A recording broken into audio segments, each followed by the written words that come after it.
Physics solution में आपका स्वागत है। और आज की वीडियो में हम लोग अपने क्लास 11th की फिजिक्स का चैप्टर फर्स्ट, जिसका नाम है भौतिक जगत, उसका दूसरा पार्ट स्टार्ट करेंगे। इससे पहले हम इस चैप्टर का एक पार्ट ऑलरेडी हमारे चैनल पर अपलोड हो चुका है और आज हम इसमें सेकंड पार्ट स्टार्ट करेंगे। देखिए, चैप्टर फर्स्ट जो हमारा भौतिक जगत है, इसमें केवल हमें फिजिक्स की हिस्ट्री के बारे में जानना होता है कि कैसी चीज़ों की शुरुआत हुई थी, किसका बड़ा योगदान था, ऐसा। और हमारे इस चैनल पर क्लास 12th की भी फिजिक्स लगातार चल रही है, तो जो बच्चे हमारे चैनल पर पढ़ने में इंटरेस्टेड हों वो बच्चे हमारे चैनल पर फिजिक्स को पढ़ सकते हैं। तो चलिए स्टार्ट करते हैं।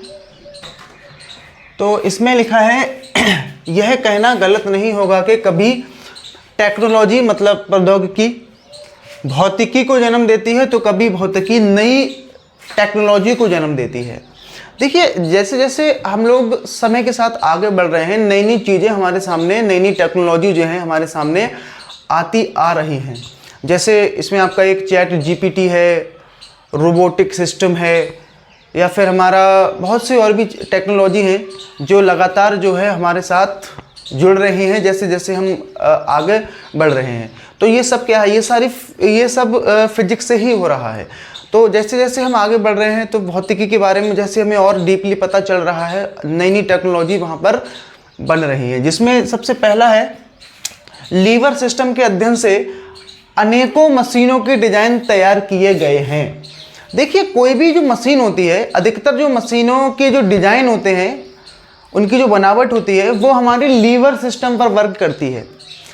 लीवर सिस्टम क्या होता है, जैसे आपने कभी भी बाज़ार से कुछ ताला वगैरह लिया हो तो ताले के ऊपर लिखा रहता है कि 3 लीवर सिस्टम का ताला, कि 4 लीवर का, कि 5 लीवर का, ऐसे उस पर लिखा होता है।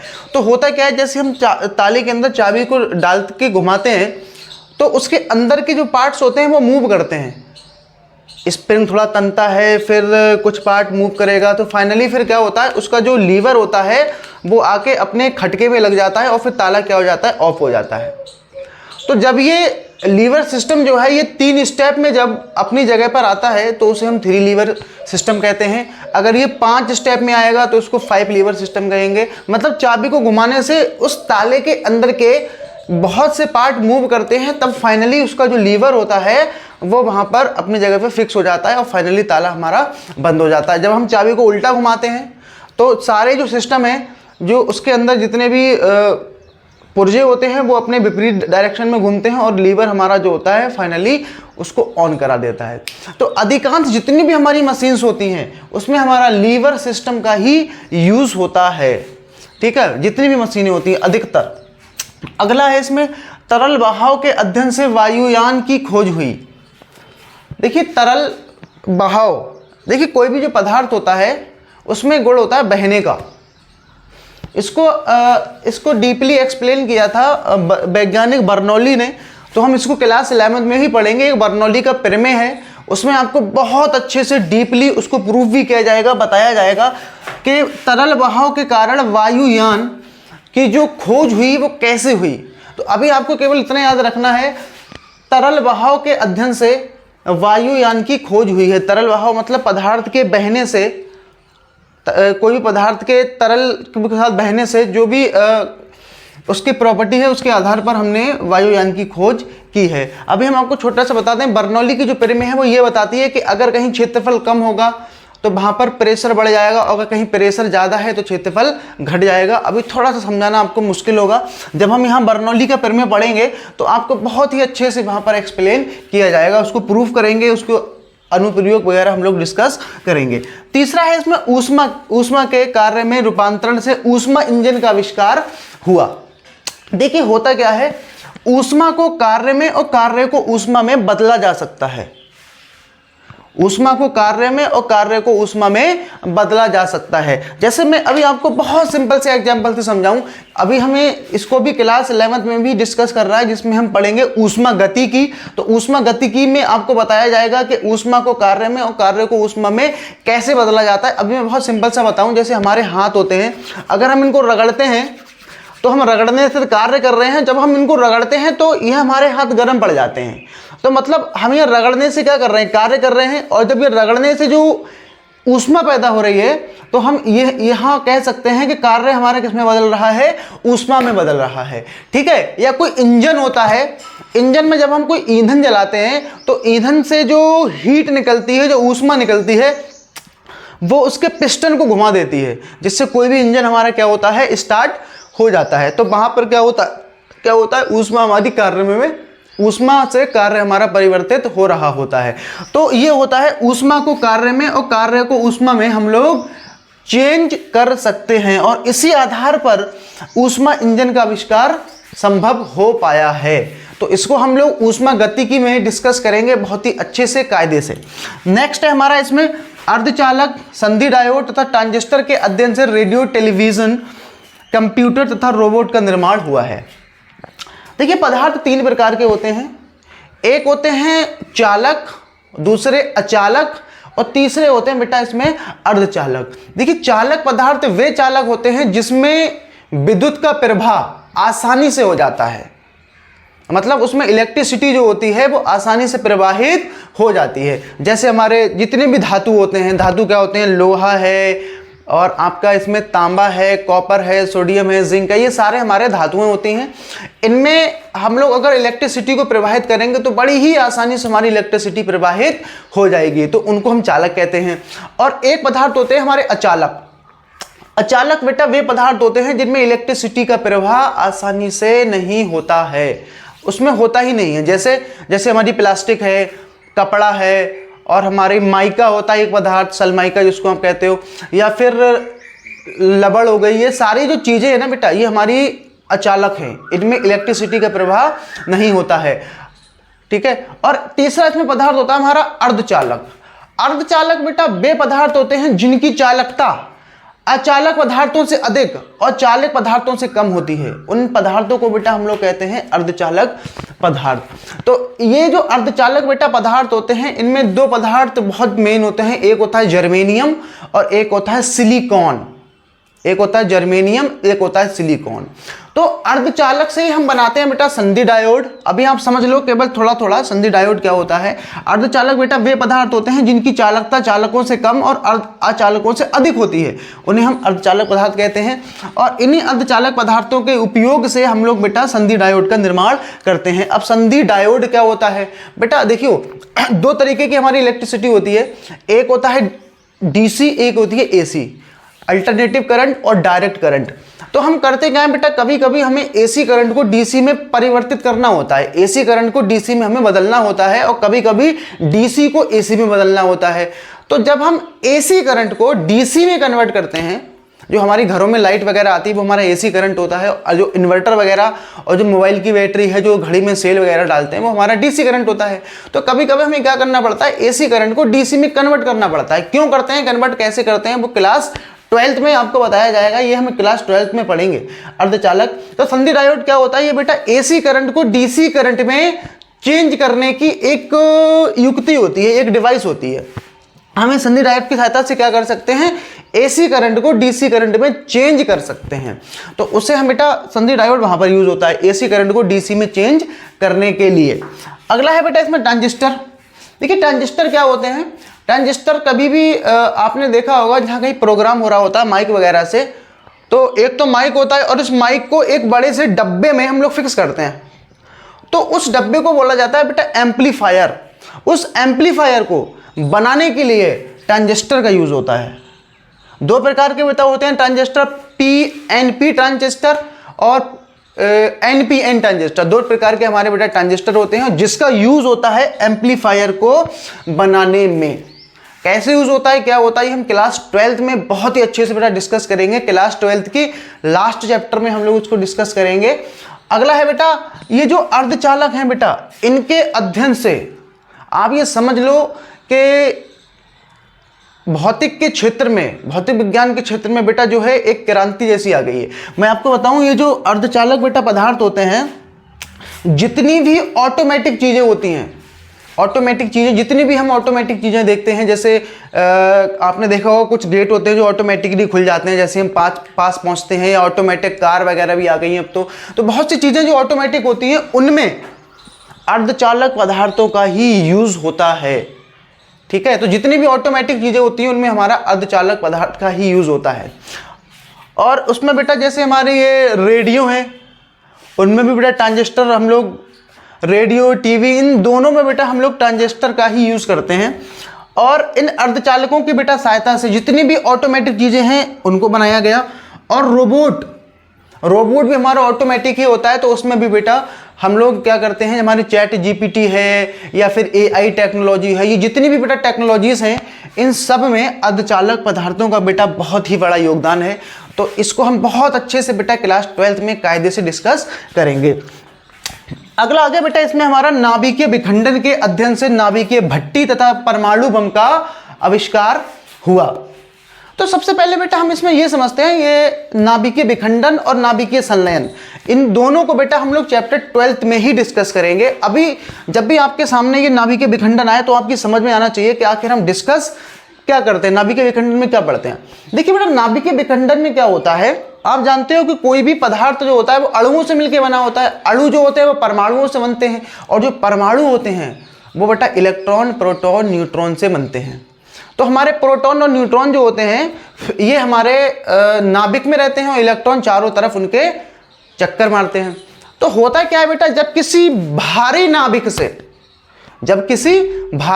से कोई न्यूट्रॉन टकराता है, जब किसी भारी नाभिक से कोई न्यूट्रॉन टकराता है तो वो जो भारी नाभिक होता है वो लगभग अपने भार के, अपने द्रव्यमान के बराबर द्रव्यमानों के छोटे छोटे नाभिकों में टूट जाता है। जब भी कोई न्यूट्रॉन किसी बड़े से, किसी भारी से नाभिक से टकराता है तो वह नाभिक अपने द्रव्यमान के बराबर छोटे छोटे द्रव्यमानों के नाभिकों में टूट जाता है। और उसके टूटने से बेटा बहुत ही ज़्यादा मात्रा में ऊर्जा निकलती है, बहुत ही ज़्यादा मात्रा में ऊर्जा निकलती है। ये जो घटना होती है बेटा नाभिकीय विखंडन, इसी को हम कहते हैं। जब कोई न्यूट्रॉन किसी बड़े से नाभिक से टकराता है तो वो बड़ा सा नाभिक अपने द्रव्यमान के बराबर छोटे छोटे नाभिकों में टूट जाता है, और उसके टूटने से बेटा बहुत ही ज़्यादा मात्रा में ऊर्जा निकलती है, और वही ऊर्जा हमारी कहलाती है बेटा नाभिकीय ऊर्जा। और उसमें अगर हम उसको अच्छे कामों के लिए यूज़ करें ना तो उससे हम बेटा इलेक्ट्रिसिटी बना सकते हैं। ठीक, अगर हम उसको अच्छे कामों में यूज़ करें, उस ऊर्जा, वो जो ऊर्जा निकल रही है, अगर हम उसको पॉजिटिव वे में यूज़ करें ना तो हम उसको इलेक्ट्रिसिटी भी बना सकते हैं। और इसमें ये जो नाभिकीय भट्टी है, ये नाभिकीय भट्टी है बेटा पॉजिटिव वे में यूज़ होती है। एक होता है बेटा हमारा परमाणु बम, लेकिन उस ऊर्जा से परमाणु बम भी हम बना सकते हैं, लेकिन जो कि परमाणु जो बम होता है ये बड़ा ही बेटा खतरनाक बम होता है। आपने सुना होगा कि जापान के एक शहर जिसका नाम था नागासाकी, हिरोशिमा, उस पर काफ़ी समय पहले एक बम गिराया गया था जिसको हम परमाणु बम कहते हैं। ये परमाणु बम बेटा इतना खतरनाक होता है कि उस शहर में, हिरोशिमा नागासाकी में आज की डेट में तीसरी या चौथी पीढ़ी बेटा पैदा हो चुकी है, और आज भी उस बम का असर जो है आज भी दिखता है। वहाँ पर जो बच्चे हैं वो बेटा हैंडीकैप, किसी के हाथ पैर डिफेक्टेड होते हैं, ऐसे बच्चे बेटा वहाँ पैदा होते हैं। तो आप सोच सकते हो ये कितने खतरनाक बम है। तो वो जो ऊर्जा निकलती है बेटा हम उसका पॉजिटिव वे में यूज़ कर सकते हैं, क्या बनाकर, नाभिकीय भट्टी बनाकर, और उसका नेगेटिव वे में, मतलब नुकसान के तरीके से हम यूज़ कर सकते हैं नेगेटिव वे में परमाणु बम बनाकर, जो कि बहुत ही ज़्यादा खतरनाक होता है। नेक्स्ट है बेटा इसमें नाभिकीय संलयन। देखिए नाभिकीय विखंडन और नाभिकीय संलयन ये दोनों एक दूसरे के अपोजिट प्रोसेस हैं, अपोजिट घटनाएं हैं। इन दोनों को फिलहाल हम एक ही चैप्टर में क्लास 11th में पढ़ेंगे, सेकंड लास्ट चैप्टर है ये। तो नाभिकीय विखंडन में क्या होता है, नाभिकीय विखंडन में बेटा एक बड़े से नाभिक से न्यूट्रॉन टकराता है। इसमें बेटा नाभिकीय संलयन में क्या होता है, जब छोटे छोटे नाभिक आपस में जुड़कर एक बड़े से नाभिक का निर्माण करते हैं, तो ये जो बेटा हमारी इसे कहते हैं हम लोग नाभिकीय संलयन। और जब वो निर्माण होता है बेटा इसमें भी बहुत ज़्यादा मात्रा में ऊर्जा रिलीज होती है, उसे हम बेटा कहते हैं नाभिकीय संलयन। अब वो ऊर्जा जो बेटा रिलीज होती है वो बहुत ही ज़्यादा मात्रा में ऊर्जा होती है, और उस ऊर्जा से बेटा हम लोग बनाते हैं हाइड्रोजन बम। और हाइड्रोजन जो बेटा ये बम होता है ये परमाणु बम से कई गुना पावरफुल होता है। आप इसको ऐसे समझें, परमाणु बम से हाइड्रोजन बम कई गुना पावरफुल होता है। ठीक है, आप ऐसे समझो जैसे हम लोग किसी फेस्टिवल पे कोई पटाखा वगैरह फोड़ते हैं, तो पटाखे की जो वो होती है उसमें आग लगाने के लिए हम लोग माचिस का यूज़ करते हैं। जब तक माचिस लगाते हो तभी वो जाके फटता है। ऐसे ही बेटा इस हाइड्रोजन बम को फोड़ने के लिए, पटाखे को फोड़ने के लिए जहां माचिस का यूज करते हैं, ऐसे ही बेटा इन हाइड्रोजन बम को फोड़ने के लिए परमाणु बम का यूज करते हैं। मतलब इसको ऑपरेट करने के लिए, इसको चालू करने के लिए, फोड़ने के लिए परमाणु बम को यूज करते हैं। ऐसे समझो इस परमाणु बम में हाइड्रोजन बम में परमाणु बम की सहायता से आग लगाते हैं। आप सोच सकते हो कि हाइड्रोजन बम परमाणु बम से कितना ज्यादा खतरनाक है। ठीक है, तो परमाणु बम मैंने आपको बताया था कि हिरोशिमा जो शहर पे गिराया गया था उसमें आज भी उसका असर दिखता है। और अगर बेटा ये हाइड्रोजन बम अगर कहीं पर भी ऑपरेट किया जाता है तो आप ये समझ सकते हो इससे बेटा पूरी दुनिया जो है प्रभावित हो सकती है। पूरी दुनिया क्या हो सकती है? प्रभावित हो सकती है। और अभी तक इस हाइड्रोजन बम का कहीं पर भी परीक्षण नहीं किया गया है। तो साइंटिस्ट वगैरह जो हैं वो इसकी खोज में लगे हैं कि इसको कैसे हम लोग पॉजिटिव वे में यूज कर सकते हैं। अगर इसका नेगेटिव वे में यूज किया जाएगा जो कि हाइड्रोजन बम है, अगर इसका परीक्षण भी बेटा अगर कहीं पर किया जाएगा तो बहुत से शहर या फिर बहुत से जो कंट्री है वो बेटा वो तबाह हो सकती हैं। ठीक है, तो नेक्स्ट बढ़ते हैं बेटा। इसमें एक्स किरणों के अध्ययन से एक्स किरण मशीन की खोज हुई जिसका निर्माण बेटा चिकित्सा विज्ञान में बहुत ही जरूरी होता है। देखिए एक्स किरणें बेटा क्या होती हैं, इसको भी हम क्लास 12 में बहुत अच्छे से डिस्कस करेंगे। तो एक्स किरणें बेटा क्या होती हैं, जब कभी कभार हमारे क्या होता है, हाथ पैरों में कोई फ्रैक्चर वगैरह आ जाता है या बॉडी में कोई हड्डी वगैरह टूट जाती है तो डॉक्टर सलाह देता है बेटा कि पहले एक्सरे करा के लाइए। तो एक्सरे करने में हम लोग बेटा एक्स किरणों का ही यूज़ करते हैं। तो वहाँ पर इन किरणों का जो इन किरणों की सहायता से बेटा एक मशीन बनाई गई जिसमें से एक्स किरणें निकलती हैं और हमारी जो बॉडी होती है उसमें जहाँ पर भी कोई खराबी होती है, हड्डी वगैरह फ्रैक्चर होती है, उसका जो है एक फोटोग्राफिक प्लेट होती है, उस पर ये सारा का सारा प्रदर्शित हो जाता है। देखिए बेटा इसकी जो खोज थी जब किसी वैज्ञानिक ने की थी तो वो समझ नहीं पाए थे कि एक्स किरणें क्या हैं। जिस समय उस वैज्ञानिक ने खोज की थी तो उनके भी समझ में नहीं आया था ये किरणें आखिर हैं क्या। तो उन्होंने उसको एक्स किरणें मान लिया। जैसे मैथ में नहीं होता, जब हमें कोई चीज़ पता नहीं होती तो कह देते हैं कि माना एक्स। तो ऐसे ही बेटा जब वो वैज्ञानिक थे उनको समझ में नहीं आया था कि एक्स किरणें क्या होती हैं, तो मतलब किरणों के बारे में समझ नहीं पाए थे, तो उन्होंने क्या नाम दे दिया, एक्स किरणें। ठीक है, और आज एक्स किरणों की मदद से बेटा हम लोग किसी अपने बॉडी का कोई भी पार्ट अगर हमारा उसमें टूट फूट है, कहीं पर फ्रैक्चर है, तो बड़ी आसानी से हम उसको एक फोटोग्राफिक प्लेट, ये बेटा अदृश्य किरणें होती हैं, दिखाई नहीं देती हैं, लेकिन जो हमारी फोटोग्राफिक प्लेट होती है उस पर ये पड़ते ही बेटा फोटोग्राफिक प्लेट को क्या कर देती हैं, प्रभावित कर देती हैं। ठीक है, तो जो भी हमारे एक्सरे होते हैं वो हमारे फोटोग्राफिक प्लेट पर ही प्रदर्शित किए जाते हैं। क्यों? क्योंकि ये हमारी आंखों से दिखाई तो नहीं देती है किरणें हैं, लेकिन जो फोटोग्राफिक प्लेट होती है उसको प्रभावित कर देती हैं। ठीक है, तो ये थी बेटा हमारी एक्सरे मशीन। अब इसके बाद आगे बढ़ते हैं, करना है इसमें लेजर के बारे में। तो लेजर बेटा क्या होता है, जिसका नाम है light amplification bye stimulating emission of radiation. ये बेटा लेजर होता है। लेजर क्या होता है, आपने कहाँ देखा होगा, जैसे मेलों वगैरह में एक छोटी सी टॉर्च बिकती है जो जिसमें से उसका जब बटन दबाते हैं तो एक पतली सी बेटा रेड कलर की उसमें से एक लाइट निकलती है, उसको हम लेजर कहते हैं। तो वो बेटा एक खिलौना टाइप की लेजर है, लेकिन हम यहाँ पर जो लेजर की बात कर रहे हैं वो भी लेजर होता है, लेकिन उसका बच्चे खिलौने वगैरह में ज़्यादा यूज़ करते हैं।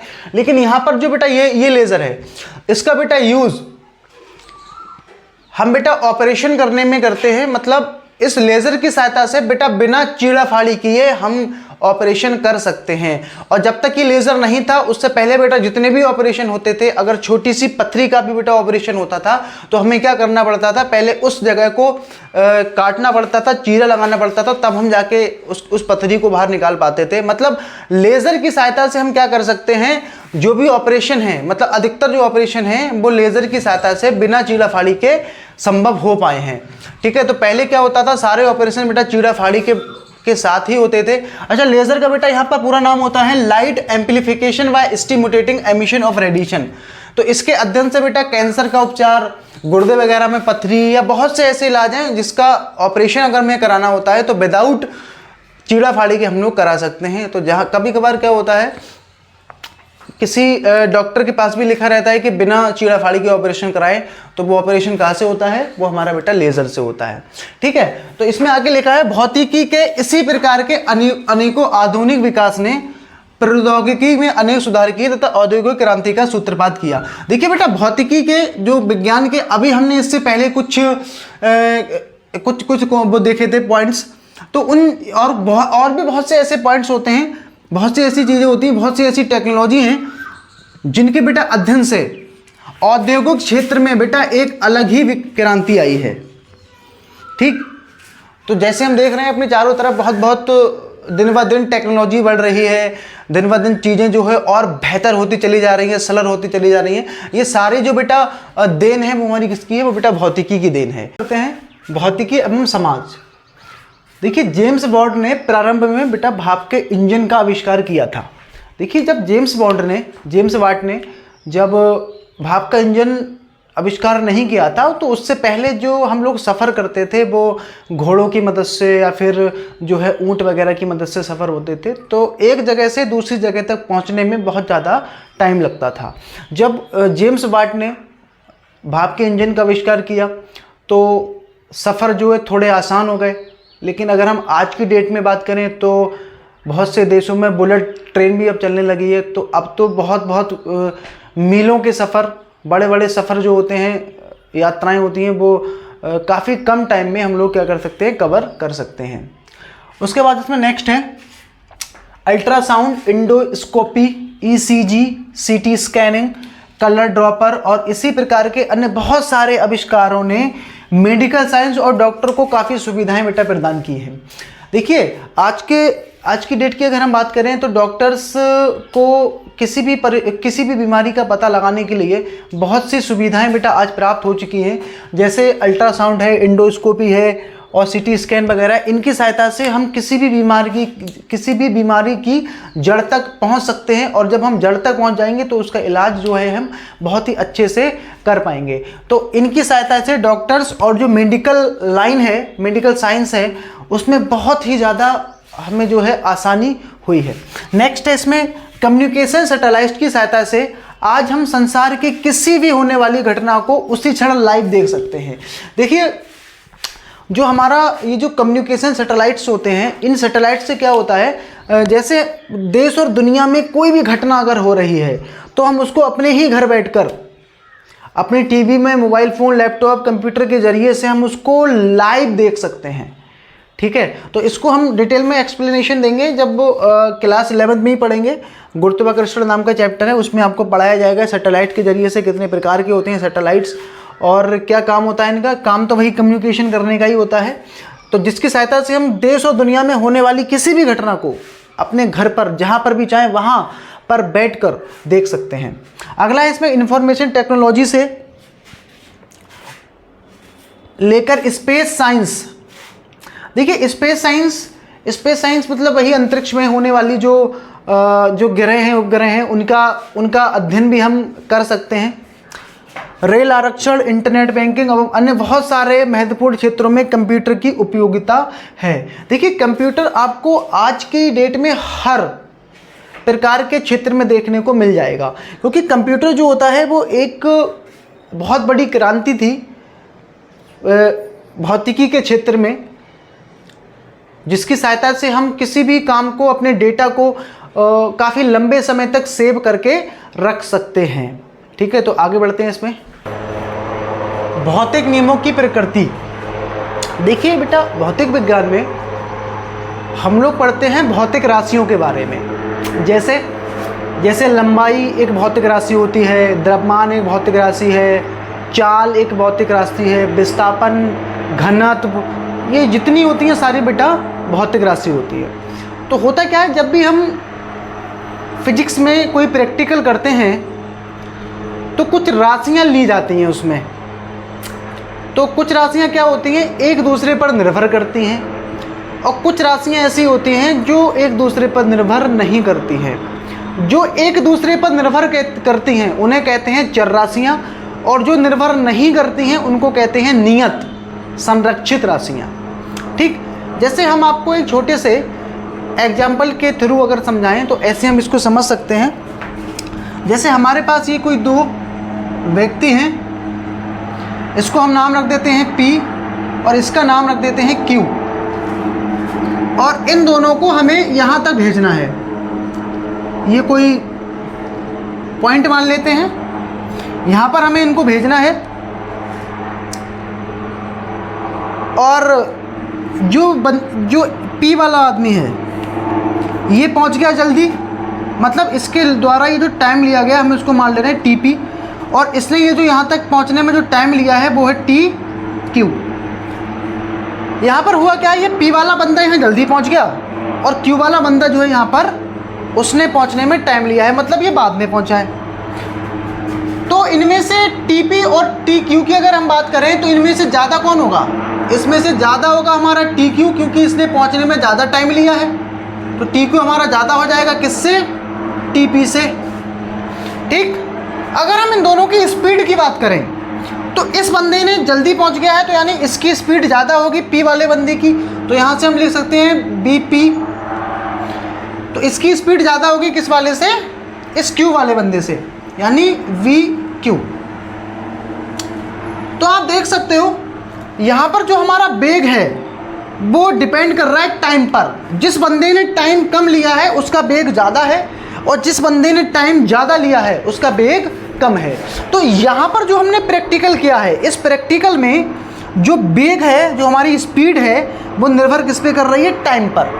लेकिन अगर हम यहाँ नियत की बात करें, नियत क्या है, नियत बेटा इसमें यह है हमारी दूरी, मतलब जितनी दूरी इस बंदे ने तय की है उतनी ही दूरी हमारी इस बंदे ने तय की है।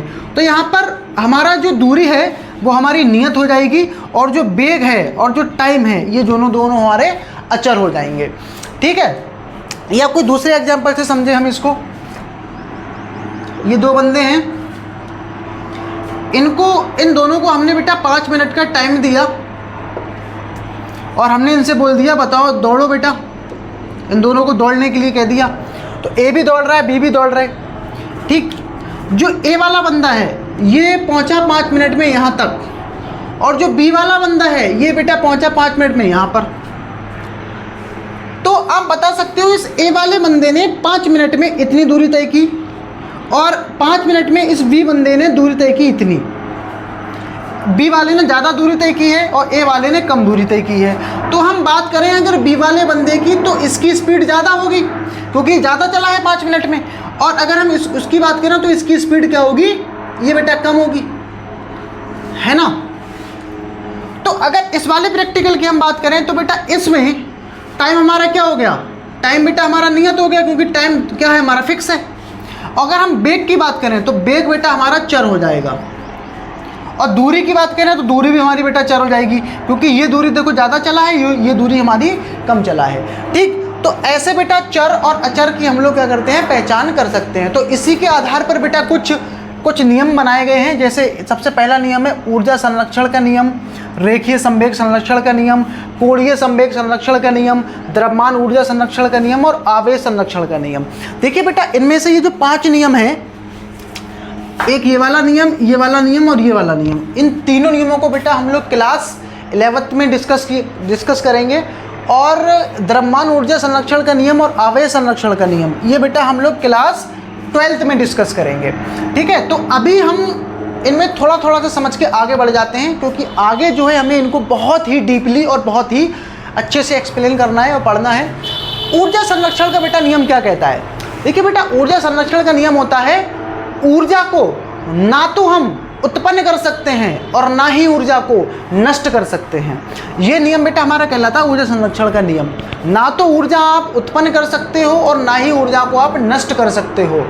केवल ऊर्जा को एक रूप से दूसरे रूप में हम परिवर्तित कर सकते हैं, मतलब एक प्रकार की ऊर्जा को दूसरे प्रकार की ऊर्जा में हम चेंज कर सकते हैं। जैसे पंखा चल रहा होता है तो पंखा कैसे चलता है, इलेक्ट्रिसिटी से। तो वहाँ पर ये जो पंखा ये जो घूम रहा है, जब भी कोई चीज़ घूमती है तो उसके अंदर होती है बेटा हमारी गतिज ऊर्जा। तो वो पंखा किस ऊर्जा से घूम रहा है, तो आप कहोगे सर वो इलेक्ट्रिसिटी से घूम रहा है, मतलब विद्युत ऊर्जा से। यानी हमारी विद्युत ऊर्जा किस में कन्वर्ट हो रही है, गतिज ऊर्जा में। ठीक है, यानी विद्युत ऊर्जा किस में बदल रही है? गतिज ऊर्जा में। घर में मोटर होती है पानी वाली, तो मोटर भी हमारी किससे चलती है? विद्युत ऊर्जा से, और उससे हमारी क्या बनती है? यांत्रिक ऊर्जा। ठीक, या कोई बंदा साइकिल चला रहा है, तो साइकिल चल रही है और साइकिल के साथ साथ आप भी चल रहे हो, तो आपके चलने से कौन सी ऊर्जा उत्पन्न हुई? गतिज ऊर्जा। किससे हुई? हमारी वजह से, मतलब हमारे शरीर में जो ऊर्जा है, हमारी बॉडी की जो ऊर्जा है, उसी से तो हम चला रहे हैं ना। तो हमारे शरीर की ऊर्जा किस में कन्वर्ट हो रही है? गतिज ऊर्जा में। या हम लोग बाइक वगैरह चलाते हैं, तो बाइक चलाने से गतिज ऊर्जा उत्पन्न होती है। वो गतिज ऊर्जा कौन सी ऊर्जा से बन रही है? क्योंकि हम उसकी जो बाइक की टंकी में क्या डालते हैं? पेट्रोल डालते हैं। तो पेट्रोल जो है हमारी, वो एक प्रकार की खनिज ऊर्जा है, और वो खनिज ऊर्जा किस में बदल रही है? गतिज ऊर्जा में। तो ऊर्जा संरक्षण का सिद्धांत बेटा कहता है, ना तो हम ऊर्जा को नष्ट कर सकते हैं और ना ही ऊर्जा को उत्पन्न कर सकते हैं। ऊर्जा को केवल एक रूप से दूसरे रूप में परिवर्तित किया जा सकता है। तो यह है बेटा हमारा ऊर्जा संरक्षण का नियम। इसको हम डीपली पढ़ेंगे जब चैप्टर तीसरे या चौथे चैप्टर में आपको पढ़ाया जाएगा। ये अगला है बेटा रेखीय संवेग संरक्षण का सिद्धांत नियम, और दूसरा है कोणीय संवेग संरक्षण का नियम। देखिए बेटा, क्लास 9th में या 10th में आपने बेटा पढ़ा होगा, वहां पर संवेग पढ़ा होगा आपने, जिसको लिखते हैं बेटा P से P बराबर mb। और क्लास 11th में बेटा उसी संवेग को बेटा बोला जाता है रेखीय संवेग। ठीक, कौन सा संवेग? रेखीय संवेग। और एक संवेग बेटा और होता है कोणीय संवेग। रेखीय संवेग को लिखते हैं बेटा P से, जिसका फार्मूला होता है mb, और कोणीय संवेग को लिखते हैं बेटा J से, जिसका फार्मूला होता है I ओमेगा। ठीक है, देखिए बेटा क्लास 11th और 12th में हमें दो प्रकार की बेटा गतियां पढ़नी है। एक गति होती है बेटा स्थानांतरीय गति, और एक होती है बेटा घूर्णन गति। स्थानांतरीय गति और घूर्णन गति। तो जो स्थानांतरीय बेटा गति होती है, उसमें बेटा हमारा काम में आता है रेखीय संवेग, जिसका फार्मूला होता है P बराबर mb। और जो कोणीय मतलब घूर्णन गति होती है, घूमने वाली, उसमें बेटा हमारा रेखीय संवेग हमारा कोणीय संवेग बन जाता है। मतलब इसमें ये जो द्रव्यमान है और b जो है, m द्रव्यमान है और b हमारा बेटा वेग है रेखीय संवेग में। कोणीय संवेग को बेटा जैसे लिखते हैं। रेखीय संवेग में जो काम m करता है, वही बेटा कोणीय संवेग में वो काम I करता है। इस I को बेटा बोलते हैं जड़त्व आघूर्ण। और b है वेग। रेखीय संवेग में जो काम बेटा b का होता है, कोणीय संवेग में बेटा वही काम ओमेगा का होता है। इसको कहते हैं कोणीय वेग। ठीक, इन दोनों को बेटा हम डिस्कस करेंगे, क्लास 11th में ही डिस्कस करेंगे बहुत अच्छे से, कि रेखीय संवेग क्या होता है और हमारा कोणीय संवेग क्या होता है, जड़त्व आघूर्ण क्या होता है, कोणीय वेग क्या होता है। ये बहुत कायदे से हम लोग पढ़ेंगे। तो अभी केवल हमें इतना समझना रेखीय संवेग संरक्षण का नियम क्या होता है। देखिए बेटा, जब भी कोई स्थानांतरीय गति होती है, स्थानांतरीय गति होती है, तो बेटा उस गति, अगर हम कोई वस्तु अगर स्थानांतरीय गति कर रही है, अगर हम उस पर कोई बाह्य बल ना लगाएं, बाहर से कोई अगर बल ना लगाएं, तो उस वस्तु का जो रेखीय संवेग होगा वो हमेशा नियत रहेगा। मतलब जितना पहले होगा उतना ही बाद में होगा। कब? अगर कोई वस्तु स्थानांतरीय गति कर रही है, तो जब तक उसका रेखीय संवेग नियत रहेगा, जब तक कि हम उस पर कोई बाह्य बल ना लगाएं। ऐसे बेटा हमारा होता है कोणीय संवेग। कोणीय संवेग जब भी कोई पिंड या कोई कण घूर्णन गति करता है, तो जब तक उसका कोणीय संवेग नियत रहता है, जब तक कि उस पर कोई बाह्य बल आघूर्ण ना लगाया जाए। ठीक है, तो इसमें बेटा रेखीय संवेग में बाह्य बल और कोणीय संवेग में बाह्य बल आघूर्ण ना लगाया जाए, जब तक कि बेटा उसका कोणीय संवेग क्या रहेगा? नियत रहेगा। जितना पहले उतना ही बाद में। ये बेटा अभी हम थोड़ा थोड़ा बता रहे हैं, जिससे कि आगे हम इनको बहुत ही डीपली एक्सप्लेन करेंगे। अगला है बेटा इसमें द्रव्यमान ऊर्जा संरक्षण का नियम। देखिए बेटा, द्रव्यमान ऊर्जा संरक्षण का जो नियम है, ये बेटा क्लास 12th में हम लोग पढ़ेंगे। और इस नियम को बेटा दिया था आइंस्टीन ने, और इस नियम को देने के लिए बेटा इन्होंने एक अपनी समीकरण भी बनाई थी, जिसका नाम है बेटा E बराबर mc²। इस समीकरण से बेटा हमें यह पता चलता है कि द्रव्यमान और ऊर्जा इन दोनों का बेटा योग जो है वो हमेशा नियत रहता है। क्या रहता है? नियत रहता है। द्रव्यमान प्लस ऊर्जा का योग हमेशा क्या रहता है? नियत रहता है। मतलब द्रव्यमान को ऊर्जा में और ऊर्जा को द्रव्यमान में जब हम बदलेंगे, मतलब द्रव्यमान को ऊर्जा में और ऊर्जा को द्रव्यमान में बदल सकते हैं, लेकिन दोनों का योग जो है वो हमेशा क्या रहेगा? नियत रहेगा। ठीक है, तो इसको हम क्लास 12th में डिटेल में पढ़ेंगे। और अगला है बेटा आवेश संरक्षण का सिद्धांत, इसको भी बेटा हम क्लास 12th में पढ़ेंगे। तो इसमें बेटा इस पर एक सवाल कर लेते हैं, E बराबर mc स्क्वायर पर।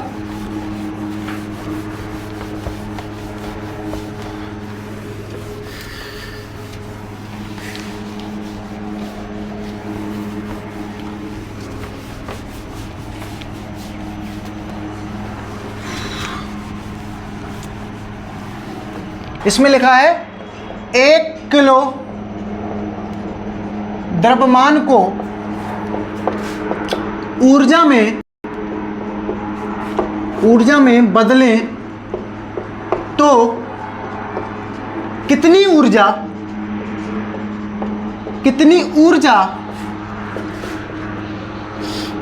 प्राप्त होगी, कितनी ऊर्जा उत्पन्न होगी।